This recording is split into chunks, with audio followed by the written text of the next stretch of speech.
¡Ay, Champions! Bendita Champions. Una semana más de Champions League y arrancaron los octavos de final, así que sí o sí tenemos que hablar.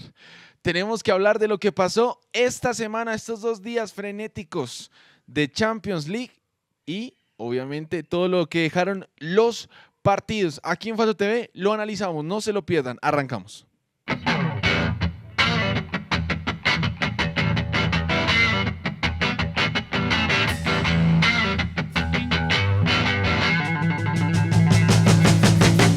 Bueno, tenemos mucha tela de dónde cortar, tenemos mucho de qué hablar, la verdad, porque eh, arrancaron los octavos de final, no es un secreto para nadie, los partidos de ida, así que vamos a hablar un poquito de lo que pasó partido a partido, detalle a detalle, específicamente de cada partido puntualmente y nos vamos a tomar un gran tiempo para analizar lo que fue este primer round en los partidos de ida de los octavos de final de la Champions League. Arrancamos con el primer partido que fue, sin duda alguna, desde mi punto de vista, una sorpresa. Una sorpresa para arrancar, no solamente por cómo cerró la llave el Galatasaray, sino también porque había tenido cierta mejoría Liverpool en sus últimos partidos. Y creo que este resultado deja,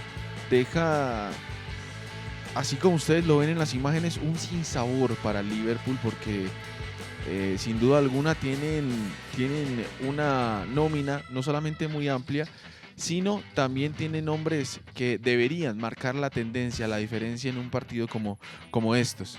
La verdad es que no pasó, nunca se dio y apareció un Galatasaray para ganar 1-0, victoria por la mínima en Turquía. Y no solamente se ganó por la mínima, sino se jugó organizado, tuvieron y anularon completamente a Liverpool, que si bien tuvo opciones de llegada, tuvo peligro, eh, fue neutralizado en cierta medida por el equipo turco.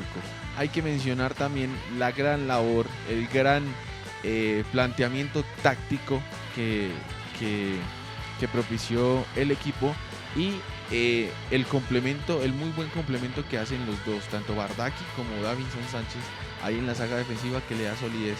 No dejaron ver una a Ekitiki, ahí estuvieron los dos muy acoplados y el Galatasaray, más que la mínima, se lleva un envión anímico importante para Inglaterra, para afrontar el partido en Anfield, que me parece que va a ser un partido muy neurálgico. Además, tengo que mencionarlo, eh, Urgun Karkakir, el portero del Galata, también fue una grata figura. Ahora hablemos del Atlético de Madrid, 5-2, manito del Atlético de Madrid al Tottenham, que está viviendo unos días oscuros realmente. La temporada no está siendo buena del Tottenham. Y si bien había tenido algunos destellos de buen fútbol en la Champions League, su presente en la Premier no es el mejor, luchando puestos por no descender, por los puestos del descenso, eh, metiendo técnicos de manera muy rápida, muy prematura. Y el Atlético de Madrid ya conocemos que es el habitual equipo que llega a cuartos de final, que pelea por ese tercer puesto en la liga. Se mostró muy predominante en este primer partido en el Wanda Metropolitano, pero también obedece al presente que está viviendo el Tottenham. El Atlético de Madrid no se le puede desconocer que tiene nombres como Antoine Griezmann, como Julián Álvarez, como el mismo Cholito Simeone, pero la verdad es que el Atlético de Madrid, difícil que vaya a aspirar a pelear por esta Champions League, sobre todo por este rival. El rival de este técnico Tudor que dejó en evidencia no solamente al arquero, que ustedes ya lo están viendo en pantalla, al checo, lo pone a debutar en un partido muy caliente, no está a la altura del arquero, obviamente, termina reconociendo su error y sobre el minuto 17, sobre el minuto 17 lo saca. Por eso insisto en que el momento del Tottenham no es bueno, no es para nada bueno. Está viendo días muy, muy oscuros. Hay que mencionar al poderío alemán, porque muchos pueden hablar de que el Bayern Múnich es un candidato. El Bayern Múnich es un candidato. Y sí, es un candidato a pelear esta Champions League. Y sí, lo mostró con el partido que jugó contra el Atalanta, contra eh, un equipo que tal vez podía, no sé, es el único equipo italiano, no le tocó la llave más favorable y se vio muy, muy vulnerable en muchos sentidos a nivel defensivo, sobre todo. Eh, y pues obviamente no hay que desconocer que el Bayern Múnich tiene a jugadores como Michael Ollis, tiene a jugadores como Luis Díaz, tiene a jugadores como Nicolas Jackson, que jugó de titular por un tema físico que traía Harry Kane, que tiene jugadores como Jamal Musiala, que salió lesionado, que tiene jugadores muy polivalentes y además tiene un equipo muy compenetrado. Entonces, el Bayern Múnich es un candidato, solo que no sé hasta qué punto estos jugadores que todavía no tienen esa experiencia vayan a saber mm, poder sacar la casta, la nafta, como dirían los argentinos, para demostrar que realmente tienen ese destello de estrellas. Habrá que ver. Aquí la llave parece muy bien encaminada. Veremos en el segundo partido que seguramente va a ser mucho más abultada, imagino yo, porque va a ser además en Alemania. Bueno, va a ser más abultada y eso va a obedecer un poco a estas estadísticas que, que se ven en pantalla. Dos de los mejores extremos que hay en Europa, Luis Díaz, con 34 partidos, Olis, Olise con 37 partidos y las estadísticas son muy buenas. Muy buenas. Es un equipo muy bueno, es un equipo muy compacto. Es un equipo que tiene mucho, que dar, que tiene mucho que ofrecer además. Em, y veremos, la verdad es que veremos, porque pasando esta llave, si el Real Madrid, que vamos a hablar más adelante de ellos, si el Real Madrid clasifica, podría haber un enfrentamiento Real Madrid-Bayern Múnich. Entonces, ahí es donde ya empieza el Bayern porque con el Arsenal no pudo, por ejemplo. Habrá que ver, habrá que ver. Hablemos del Barcelona. Hablemos del Barcelona. Em, el Barcelona tiene esto. El Barcelona no solamente tiene la experiencia, sino también tiene jugadores que en algún momento salen con una jugada y así como lo hizo Dani Olmo, se inventan un penalti que estuvo bien pitado además, pero se lo inventaron, o sea, salió de una jugada individual que termina en el borde entrando al área. eh, y Malik Dia, que no temporizó bien, cerró de manera abrupta y termina haciendo caer al Español. El partido lo dominaba el Newcastle. El partido lo dominaba el Newcastle. Y simplemente en una jugada individual, el partido se empató. En una sola. En una sola. Y esto es el ADN Barcelona. Esto es el ADN Barcelona. El Barcelona significa que en momentos de jerarquía, aquí sale toda la experiencia de los años de la Champions que ha ganado el Barcelona. Esto significa el Barcelona. Entonces, yo creo que si bien la victoria le venía muy bien al Newcastle, que jugó muy buen partido, jugaron muy bien, pues este empate deja un sinsabor al conjunto de las Urracas a que no van a clasificar, porque además se define en España. Y por otro lado están los ingleses 1-1, y ustedes están viendo el marcador con el gol de Harvey Barnes sobre el final o ya rematando el segundo tiempo. Y en la última jugada del partido, pues el penal sobre Dani Olmo que termina ejecutando Lamine Yamal. El Newcastle jugó muy buen partido. Anularon bien a Lamine, no le dejaron muchos espacios. Estuvo incómodo el Barcelona a la hora de crear juego. Estuvo muy incómodo. Y la verdad es que las más claras las tuvo el Newcastle. Las más claras las tuvo el Newcastle. Sobre todo jugando por los costados. El Anga desequilibró todo lo que quiso durante el primer tiempo y gran parte del segundo tiempo que empezó muy bien el Newcastle. Y había mucho orden táctico sobre todo. Orden táctico. Habrá que ver la próxima semana si ya tal vez el Newcastle pueda dar el batacazo. Pero hay que darle ese puntito ahí al Newcastle.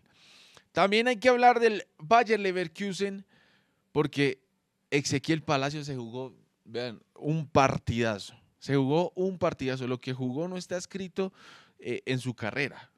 Me atrevo a decirlo. El partido que jugó contra el Arsenal, el Bayer Leverkusen, descomunal. Cerrando espacios, muy bien parado en la mitad de la cancha, haciendo intercepciones, siendo incómodo, no dejando que se genere juego. Y parte de este resultado es gracias a Ezequiel Palacios. 1-1 empataron el Bayer Leverkusen y el Arsenal, que por cierto estuvo muy incómodo. Un gol de tiro de esquina que termina cabeceando muy bien Andrić. Y esto es un poco de su propia medicina. El Arsenal comiendo de su propia medicina, porque si bien todos conocemos que tienen ímpetu en cuanto a los balones o la táctica fija, a las pelotas detenidas, pues el Arsenal estuvo muy incómodo en Alemania, no lo dejaron jugar mucho, no pudo generar tampoco tanto, no apareció un hombre eh, que, que fuera, digamos que un revulsivo a la hora a la hora de generar ese juego que necesitaba, el Arsenal. Hay que decir que Mikel Arteta tiene la tarea bastante complicada para lo que se viene, porque van a jugar en Inglaterra y el partido fue muy rocoso en Alemania. El partido fue muy rocoso y le costó mucho al equipo de Mikel Arteta. Así que todo abierto en esta llave. También hay que hablar de el equipo revelación de Europa. Yo pensé que iba a ser el Sporting, porque estaban jugando bien, estaban teniendo un buen ritmo, pero en los últimos, este equipo, el Bodo Glimt, lleva 5 partidos al hilo ganando en Champions League. 5 partidos al hilo, y ya les voy a mostrar algo importante. Ahí está el marcador, 3-0. 3-0 le ganaron al Sporting. 3-0 con este tipo de jugadores, pero aquí está lo más importante, ya les voy a mostrar. Este equipo. Este equipo es lo más importante, una nómina no muy modesta. Todos ustedes ya saben que hicieron un hito sacando al Inter de Milán, el actual finalista de la Champions League. Hicieron un hito e incomodaron mucho al Sporting. Pero sobre todo esto, esto creo que es lo más importante. El esquema táctico que presenta el equipo, un equipo modesto, vuelvo e insisto, no para desmeritar, ojo, no para desmeritar. Me refiero a que es un equipo modesto porque con lo que tienen han sabido trabajar, con lo que tienen han generado peligro, con lo que tienen han demostrado que un equipo puede pelear, así sea, entre comillas, chico, porque este es un grande de Suiza. Un 4-3-3 tradicional, pero más defensivo, haciendo muy rocosa la mitad de la cancha, no permitiendo generar, pero haciendo transiciones rápidas.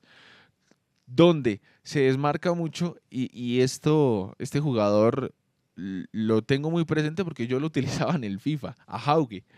Es un jugador muy rápido, muy polivalente y que ofrece mucho tácticamente. Entonces hay que tener en cuenta al Bodo Glimt, que se va arriba 3-0 en este inicio de la serie. que se define en Portugal. Y para cerrar, porque es que sí hay que decir algo que ya les voy a decir al final sobre el Real Madrid. Pero para cerrar, hablemos del PSG. Yo la verdad es que al PSG lo veía flojito. La verdad es que lo veía flojito.